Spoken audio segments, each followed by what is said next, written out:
de tricot. Sur YouTube et sur Instagram, je suis Agathe Power of Tricot et sur Ravelry, je suis Agathe Power Tricot. Donc aujourd'hui, pour cette vidéo de tricot, je vais vous présenter un châle en tout orange en mohair. C'est toujours le châle Mathilda, mais du coup, j'ai fait d'une autre couleur. Là, c'est le lichen de Nadia Crétin-Léchène. Voilà, en Ulysse de Dererum Natura. Et je vais vous présenter une paire de chaussettes en laine drops. Bien, et c'est parti. Alors, je vais commencer avec le pull parce que j'ai chaud.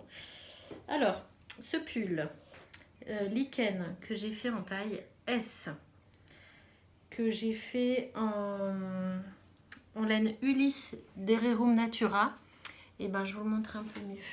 Hop. Vous êtes un peu bas. Voilà. Alors, voilà, avec un angle pas trop mal.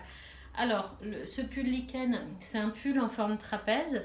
Et on voit bien la forme trapèze parce que je pense que j'ai choisi une laine rustique qui se tient. Vous voyez, les laines rustiques, elles ont peu de drapé. Ce qui fait qu'elles gardent une forme. S'il y avait par exemple de la soie, je pense que ça tomberait plus, beaucoup plus. Donc moi je suis contente de cette forme trapèze. C'était la bonne surprise de prendre une laine rustique. Donc je l'ai faite en Dererum Natura, Ulysse. Tiens, ça sonne. Bon, ça va être le podcast saccadé. Hein. J'ai l'impression que ça démarre comme ça. Donc, allez, on redémarre. Donc ça, c'est sur mon cahier tricot-pâte. Là, je mets la laine. Vous voyez, c'est un vert foncé. Hein, c'est un vert sapin, assez foncé. Voilà, là, je fais un petit dessin. Donc, c'est un tricot que j'ai fait en aiguille 3. Mon échantillon après blocage est de 21 mailles, 34 ans. J'ai aucun avis sur ce que ça donne, mais je crois que ça parle aux autres, donc pourquoi pas. Je fais tomber mes affaires. Et j'ai utilisé 6 pelotes, pas complètement, parce que la 6e, je l'ai vraiment juste entamée. Parce que j'ai fait ensuite avec mes gants, des moufles de Audrey Borrego, que je vous montrerai... je pense à la fin de l'été. Je pensais faire en fin d'été, vous montrer ce modèle-là. Viens pas dessus. Coquine. Ferme bien la porte, s'il te plaît, poulette.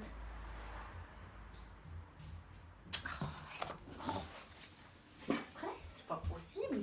C'est pas possible, ça. Hop, pardon. Alors, donc voilà.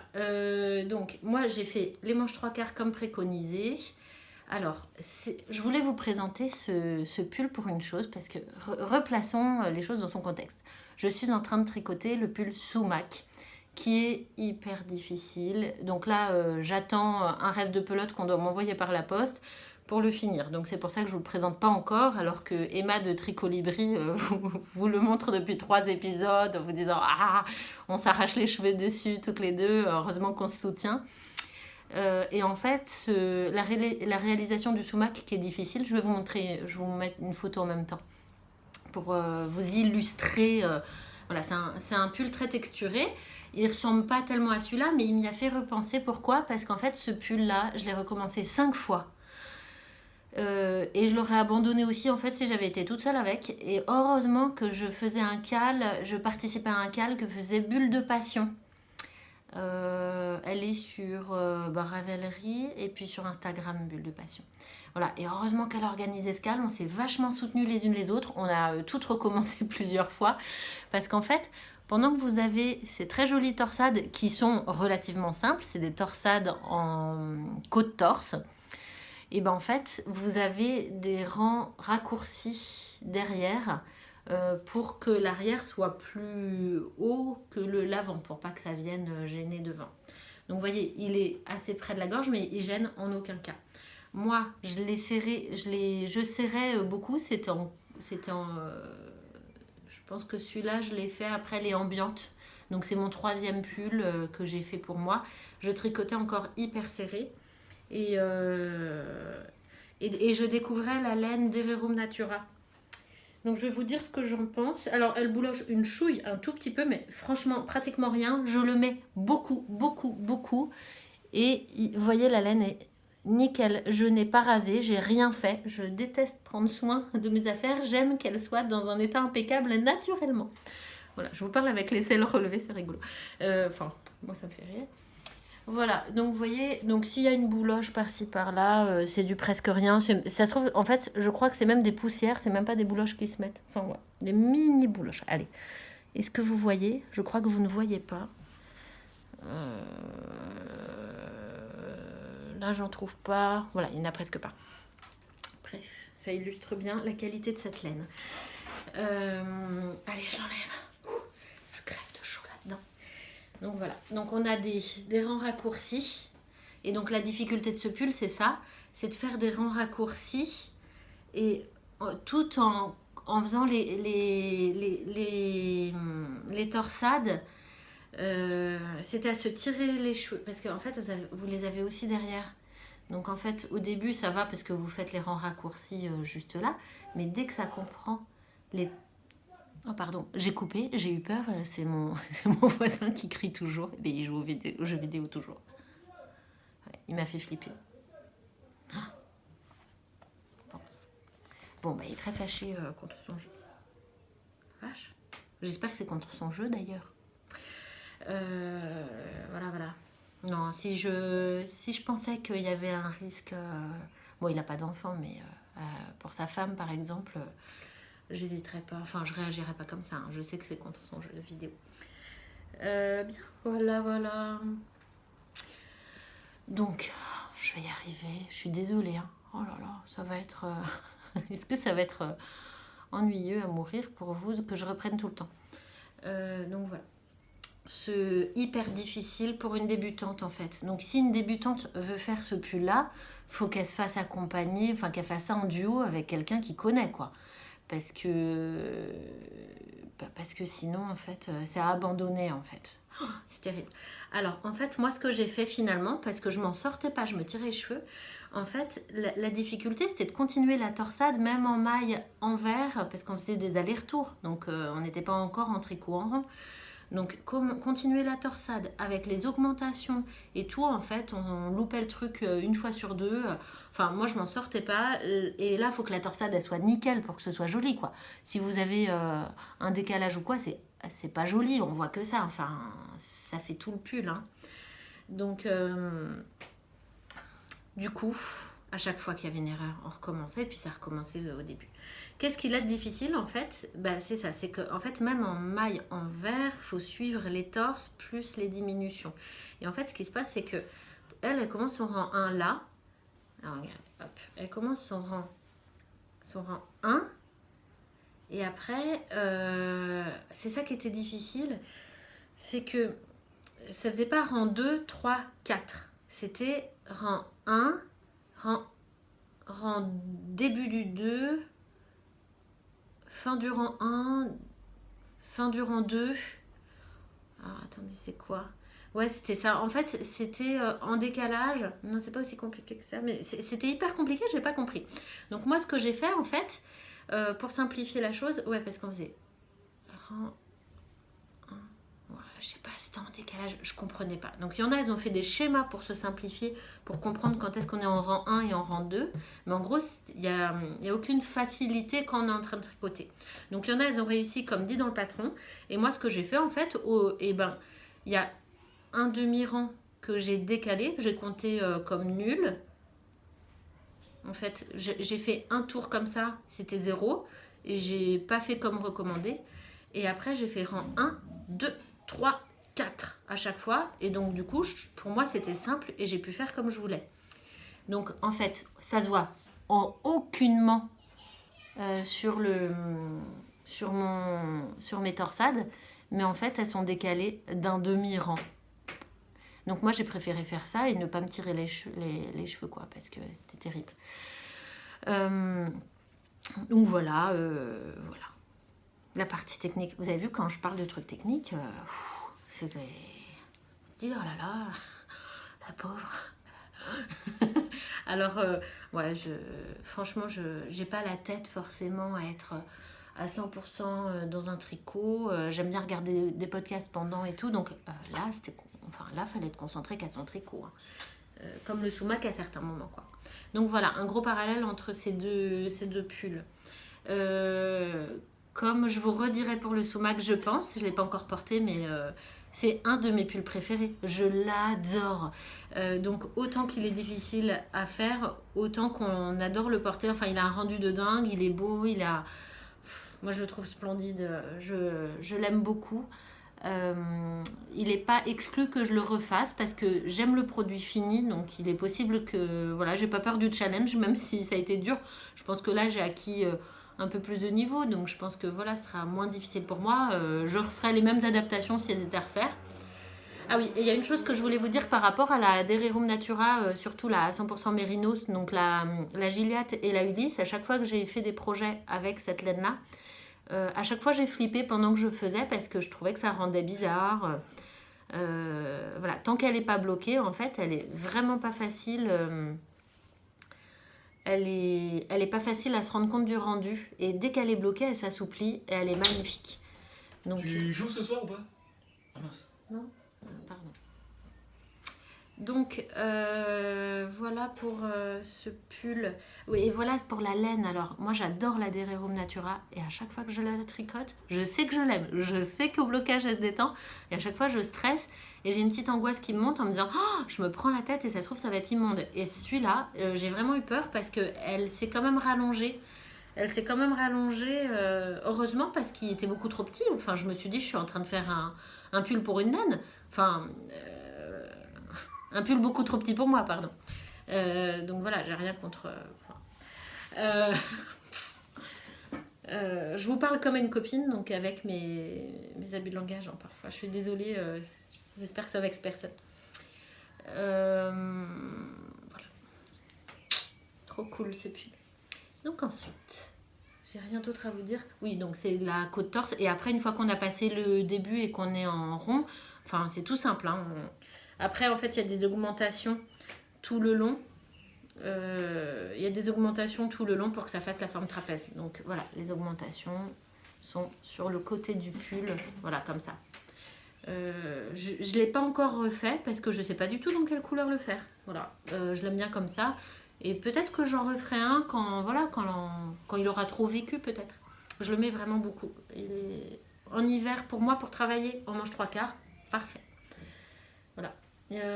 Et ben peut-être que je l'essaierai dans une laine moins rustique pour voir. Je sais pas. Ouais, je l'aime bien en laine rustique quand même. Le projet suivant, c'est celui-là. Donc le châle Mathilda. Donc je vous l'avais présenté dans voilà, une sorte de gris légèrement rosé. Comme ça, qui était grand, hein, celui-là. Beaucoup plus grand que le mien là. Donc ça, c'est de la laine de la ferme Fradi que j'ai gagné un concours de tricolibri, donc Emma de tricolibri, et c'est comme ça qu'Emma et moi on s'est connus. On s'est rendu compte que voilà, on avait des points communs d'origine et tout, et donc c'est pour ça qu'elle dit toujours ma cousine, parce que y a de grandes chances qu'on soit cousine. Donc voilà mon châle Mathilda qui est un patron gratuit,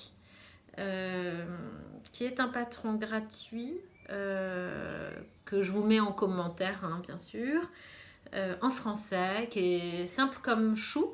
Alors, je vais vous dire les petites choses qu'il n'y a pas écrit dans le patron et qui sont importantes à savoir. C'est que les augmentations, vous les faites comme vous voulez, on s'en fiche un peu. Si vous faites une augmentation, enfin moi j'ai fait que toujours les mêmes augmentations intercalaires. Parce qu'en fait, on augmente. Est-ce que vous voyez au milieu là, en fait... On augmente de part et d'autre d'un marqueur. En fait, on a deux marqueurs qui séparent une maille. Donc, il y a une maille qu'on tricote toujours à l'endroit. Et puis, de part et d'autre, se font les augmentations. Ce qui donne, vous voyez, l'obliquité. Voilà. Et on a une augmentation à chaque fois aussi sur le côté. Donc, moi, pour ne pas avoir de raideur sur les côtés, là. Donc, en fait, les côtés sont là. En fait, la partie droite... C'est les côtés du châle, en fait, on tricote 3 mailles pour commencer, on augmente. Donc vous avez 3 mailles là, après on en a 9, et puis hop, après on augmente. Sur les côtés, en fait, on fait les augmentations, vous avez 3 mailles tranquilles, et puis 3 mailles de chaque bord. À 3 mailles de chaque bord, on fait une augmentation à chaque fois. Et puis au milieu, de part et d'autre, voilà. Donc simple comme chou, il y a un rang tout à l'endroit, un rang avec 4 augmentations à chaque fois. Donc moi j'ai utilisé 5 pelotes doublées, donc l'équivalent en fait en longueur que de 2 pelotes et demie. Voilà, c'est ça. Et puis pour faire ce châle, je voulais un châle hyper mousseux, hyper épais. Alors cette laine là, vous voyez, par rapport à un mohair autre, elle est beaucoup plus touffue. Alors ce que j'ai trouvé incroyable avec ce mohair de la ferme Fradi, qui est d'une douceur. Alors ça reste du mohair, pour qui ça picote. Je pense que ça peut picoter un peu, mais moi j'ai ma copine Jenny Rakoto qui a des podcasts un petit peu, qu'on a fait un peu, des podcasts de tricot aussi, qui est hyper sensible au mohair. Quand elle a touché le mohair, elle a dit non, moi ça me pique pas du tout. Moi je trouve que quand je fais comme ça, ouais, on pourrait trouver peut-être, mais en fait quand on le porte, pas du tout. Il est doux, il est mousseux. Enfin moi j'adore quand on a envie d'un rendu, vous voyez, hyper épais. Moi j'aime pas faire 10 000 tours, j'aime bien avoir du très mousseux. Je cherchais un truc de hyper épais comme ça. Et j'adore. Donc je vais vous montrer en fait la différence avec... je vous ai fait une petite vidéo que je vais vous insérer pour vous montrer les différentes épaisseurs entre cette laine là, mohair en un brin, et puis je vais vous remontrer. Allez, je vais lâcher. Allez, voilà. Donc là, je vous montre. En rouge, c'est le mohair de la ferme Fradi. En bleu clair, vous avez la Brushed Alpaga de Drops. Et en gris, là, celle du bas, c'est la mohair et soie de Drops. Quelle est la différence en fait? Je pense que le fil de soie est à peu près équivalent, ça change pas énorme. Mais vous avez vu, la rouge, elle a vachement plus de peluche quoi, que la Drops par exemple. Donc voilà, la Brushed Alpaga, c'était pour vous montrer parce que moi j'étais curieuse de ça avant de l'acheter. Donc je me suis dit tiens, je vais leur montrer. Donc elle est à peu près... Chut, tu fais du silence pour maman? Regarde, je suis en train de parler. Et donc la grande différence entre la mohair et soie de Drops et celle de la ferme Fradi, vous voyez, celle de la ferme Fradi, en fait, elle est beaucoup plus généreuse en fait en peluche, donc en mohair. En fait, il y a beaucoup plus de mohair, tout simplement, en quantité. Donc là, sur un fil, vous dites, ouais, pas tant que ça. Est-ce que c'est si significatif que ça? Bah ouais, il n'y a pas photo, en fait. Mais alors, pas photo. Ce qui fait qu'avec la ferme Fradi, en fait, ça va être beaucoup plus mousseux, beaucoup plus doux. Alors, elle est plus douce, parce que moi, celle de Drops, en fait, elle me pique. Hein. Donc, moi, je me ferais pas un châle comme ça en mohair et soie de Drops.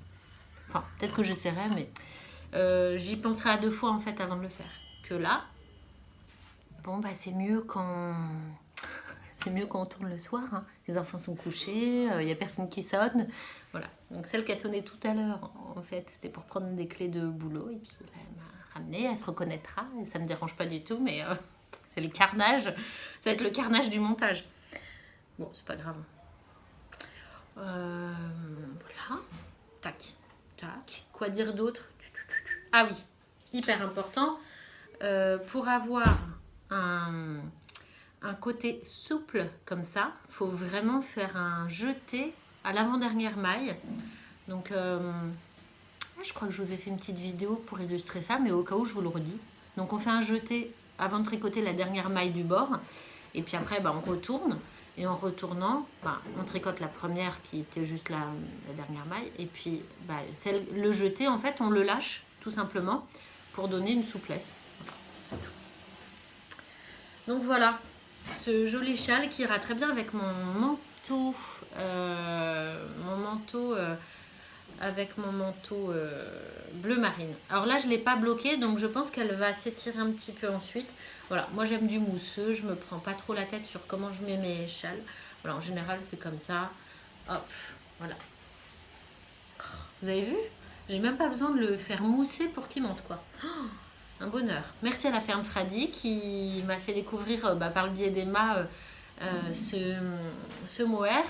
Donc moi je pense que j'irai les voir dès cet été parce qu'ils sont dans le 64, donc dans les Pyrénées-Atlantiques. Ouais, c'est ça, Pyrénées-Atlantiques. Et donc, c'est exactement le département de mes beaux-parents. Donc, moi, j'habite loin, mais j'y vais souvent, enfin, fréquemment. Et du coup, j'irai voir cette ferme. Je sais qu'ils vendent des choses déjà faites et puis ils vendent aussi des pelotes. Donc, il y a de grandes chances que je rachète des pelotes à nouveau parce que je suis ravie, ravie, ravie de ce mohair. Voilà, c'est un mohair généreux. Voilà. Donc je pense que les producteurs le sont tout autant que leur laine. J'ai eu quelques échanges avec eux, ils ont été adorables parce que j'ai gagné 2 pelotes avec Emma de Tricolibri et du coup j'en ai commandé d'autres pour compléter, pour faire le châle en entier.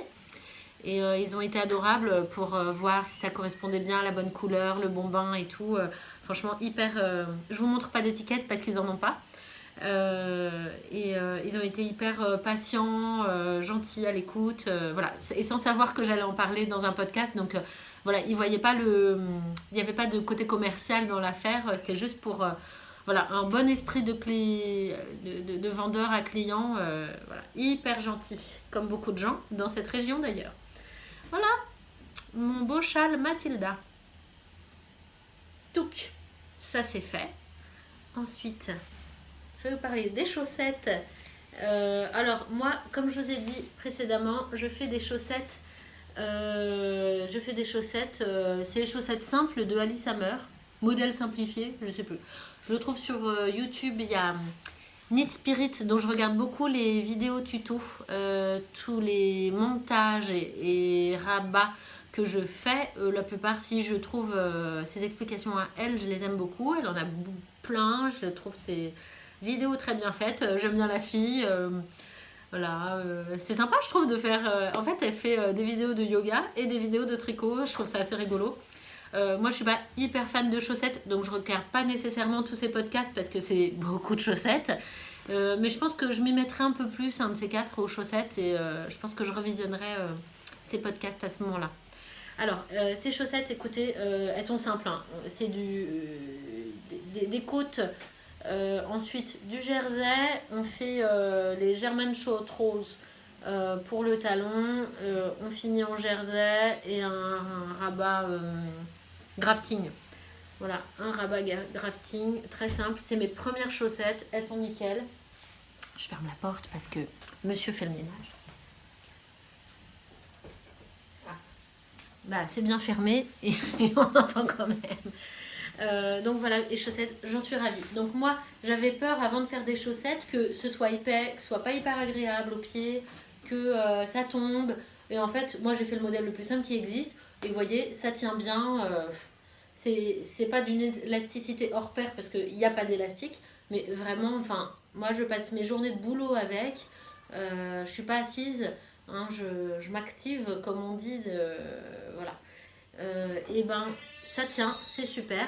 Quand il fait chaud, ça tient un petit peu chaud, hein, quand j'ai le chauffage ou quoi. Mais non, franchement, nickel. Vous entendez les bruits? Ça, c'est mes filles qui jouent. Voilà. C'est la vie d'une maison avec des enfants. Hein. Qu'est-ce que j'ai à dire? Tout est simple. Knit Spirit, là, je sais pas son prénom, je suis désolée, mais elle explique hyper bien les chaussettes, là, du début à la fin. Voilà. Rien à dire, hyper simple. Donc, c'est un modèle gratuit. J'ai utilisé la laine de Drops. Je crois qu'elle s'appelle Fabel. Il y a du nylon. Alors, c'est... je vais vous montrer de plus près. Moi, ça fait 2 ans. Elles ont passé 2 hivers, ces chaussettes. Je les mets souvent, très souvent. Elles ne bougent pas. J'ai pas eu à les repriser. Elles ont feutré naturellement avec le frottement. Mais on voit encore quand même... Regardez. Voilà. Tac, tac, tac, tac. Donc là, c'est le talon. Alors, toutes les parties roses, c'est... En fait, j'avais acheté 2 pelotes. Une sur les tons roses et une sur les tons bleus. Voilà, de Drops, hein, la même. Et du coup, comme ça, j'ai alterné talons, voilà, comme d'habitude, hein, les couleurs contrastantes. Donc là, c'est pas hyper contrastant, mais c'était pour faire un petit jeu de couleurs. Voilà, donc vous voyez, hop, ça n'a pas bougé, c'est mes tout premiers. Enfin, moi je trouve ça nickel. Je ne pensais pas que ce serait aussi agréable à porter. Juste attention, quand vous montez vos mailles, si vous êtes débutante, attention à bien faire un montage élastique. Hein. Parce que moi, il y a une des deux chaussettes, c'était pas un montage élastique, c'est celle-là. Et je vous montre. En fait, c'est là que c'est difficile à passer si le montage n'est pas élastique. Bon, après, je le passe quand même. Mais je peux pas passer rapide, quoi. Je suis obligée d'accompagner mon pied pour enfiler la chaussette. Donc voilà.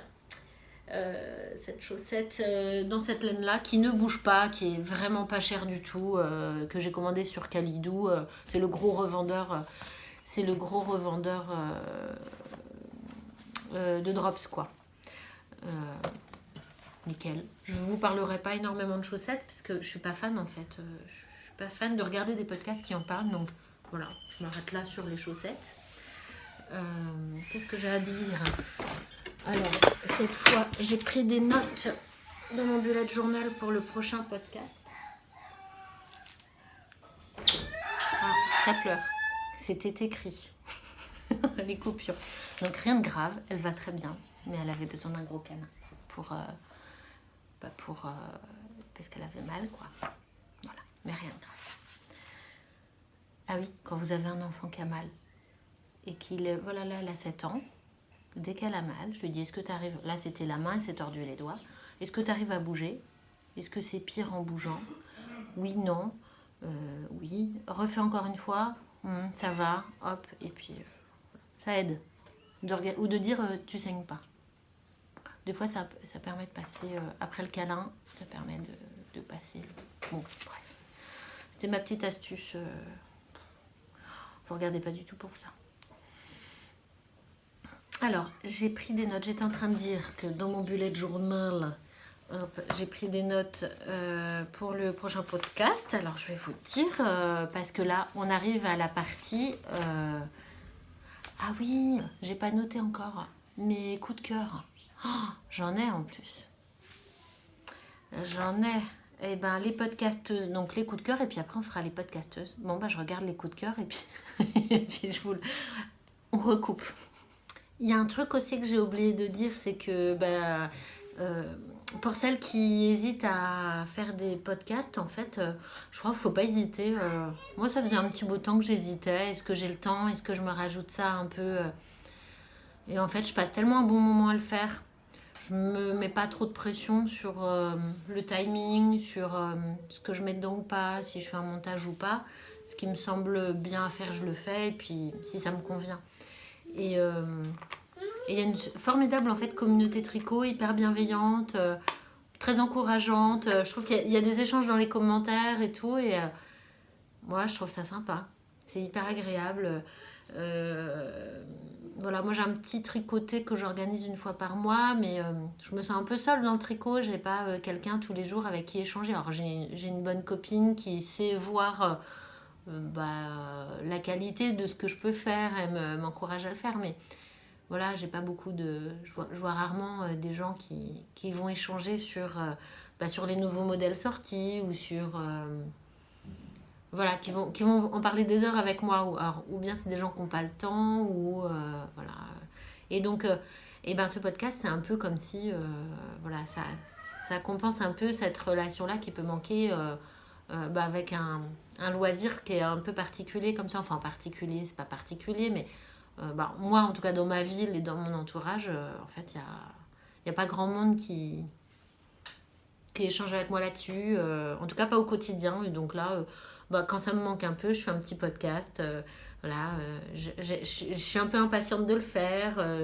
Plusieurs jours à l'avance, je me dis, tiens, qu'est-ce que je vais mettre dedans donc, la moitié du temps, j'oublie ce que je voulais mettre. Donc là, c'est comme ça.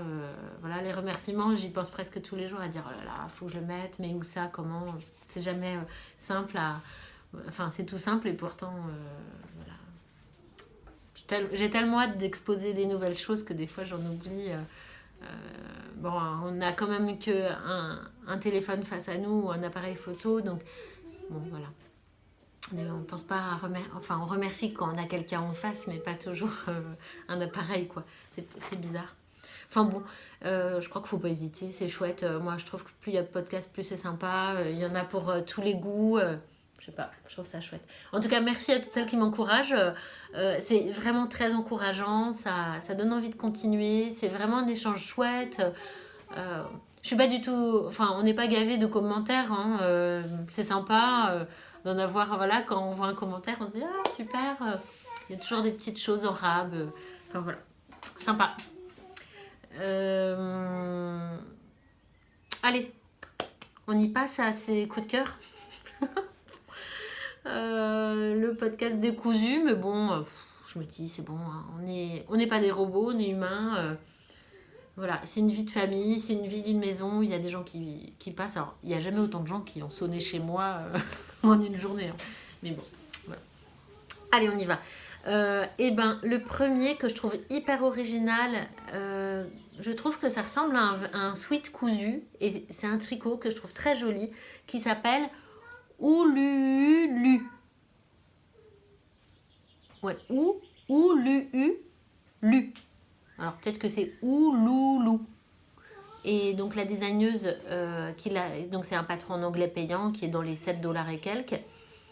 La designeuse s'appelle Rievive. Rievive. Enfin bon, je vous note tout ça en commentaire. L'important c'est la photo de ce qu'il donne. Voilà, je le trouve hyper joli, assez original dans sa conception. Voilà, il me semble qu'il y a un peu de couture. Hein. Je ne sais pas comment elle l'a designé. Je suis curieuse de voir comment elle l'a fait en fait. Donc celui-là, je le trouve très joli et charmant. Après, je suis pas sûre de le faire parce que je suis pas sûre que ce soit une forme qui maille au niveau... voilà, qui maille quoi. Mais je le trouve charmant. Ensuite, il y a le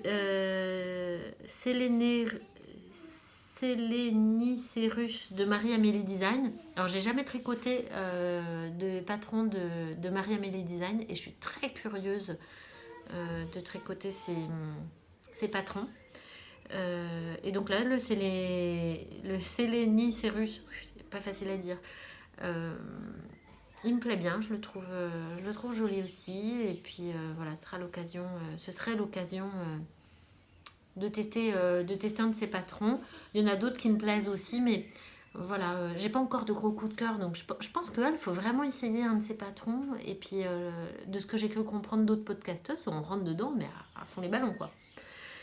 Donc voilà, il y a une autre podcasteuse, pas une podcasteuse, une autre designeuse dont j'ai très envie de... En fait, j'aime beaucoup l'effet de ces patrons. C'est... zut, comment elle s'appelle ? Bah si, elle fait toujours avec du... Elle fait souvent avec du mérino et du mohair et soie. Les cheveux bouclés, elle est mat de peau. Oh bah zut, comment elle s'appelle ? Émilie Luis. J'aime beaucoup tout ce qu'elle fait aussi. Je pense que la prochaine fois, je vous présente un coup de cœur de chez elle parce que je suis curieuse aussi. J'aime bien les textures qu'elle présente et l'effet de la laine. Alors, je sais pas si la taille d'aiguille mélangée à ces mélanges-là, mais enfin, vraiment, j'aime bien. Ouais, elle, ça va être fait aussi. Ah ouais, alors là, je voulais vous la montrer. Je la trouve charmante. C'est la Jasmine Scarf, donc une écharpe voilà, texturée que je trouve très jolie. Moi, j'aime bien les écharpes. C'est quelque chose que je trouve très pratique. Enfin, j'aime bien les grosses écharpes. Hein. Et donc là, c'est de Pearl Soho. Donc un patron en anglais aussi. J'ai jamais tricoté de ces designs et cette écharpe, je la trouve splendide. Là, elle est présentée en blanc, je crois que c'est... Alors, ce qui m'ennuie avec les écharpes blanches, j'ai toujours peur de les salir, quoi. Parce que ça peut traîner facilement. J'ai des enfants, je me mets au sol, des fois ça peut traîner. Bon, je sais pas, on verra. Bon, maintenant qu'ils ne régurgitent plus, mais ils n'ont plus l'âge de régurgiter, c'est déjà ça. On va pouvoir recommencer des vêtements comme ça. Ensuite, pour finir, je ne sais pas si je vous l'ai remis ou pas, mais le terrazzo sweater de Petite Knit. J'en rêvais d'un pull col roulé de chez elle. Elle l'a fait. Je suis trop contente. J'ai tellement envie de faire un de ces designs que j'en suis impatiente. Donc on va attendre la fin de l'été quand même pour se lancer là-dedans. voilà. Mais oh là là, celui-là, il me fait de l'œil.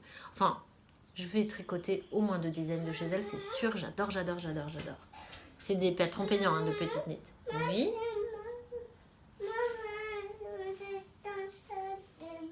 Tu veux aller dans la salle de bain? Dans le bain? Oui? Non? Ok, j'arrive, d'accord? Si tu veux.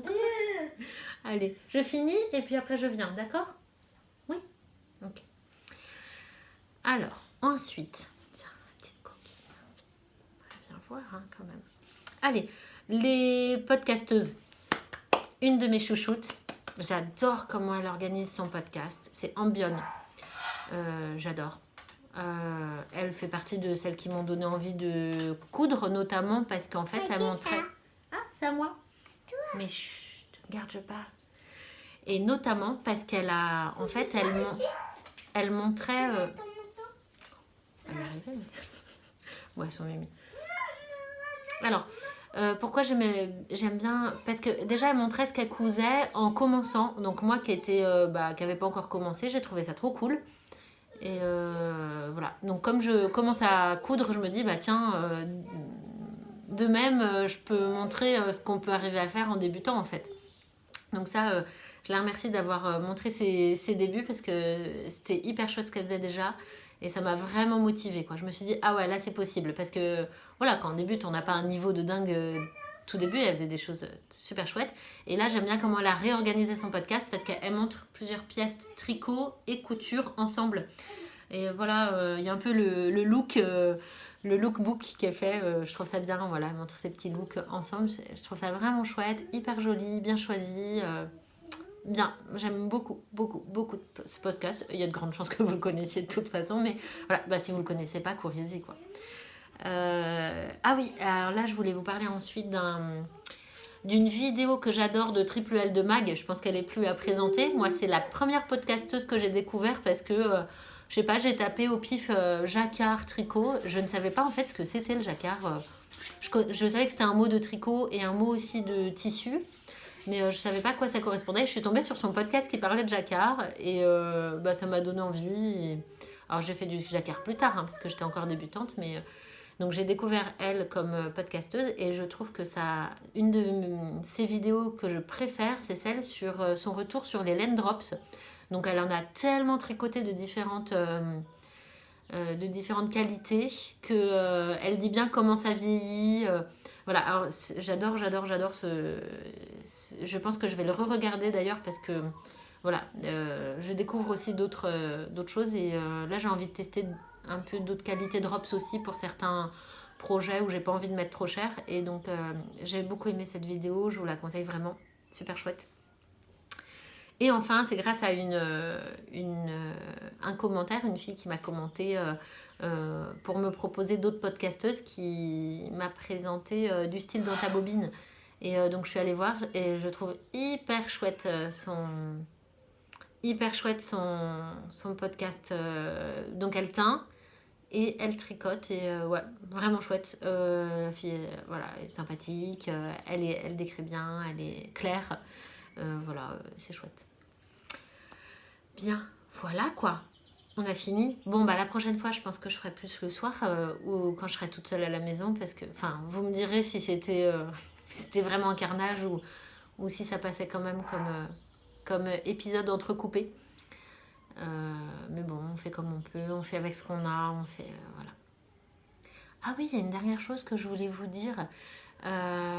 Pour celles qui ont des petits, des enfants qui sont enceintes ou quoi, j'ai une chaîne YouTube sur la parentalité.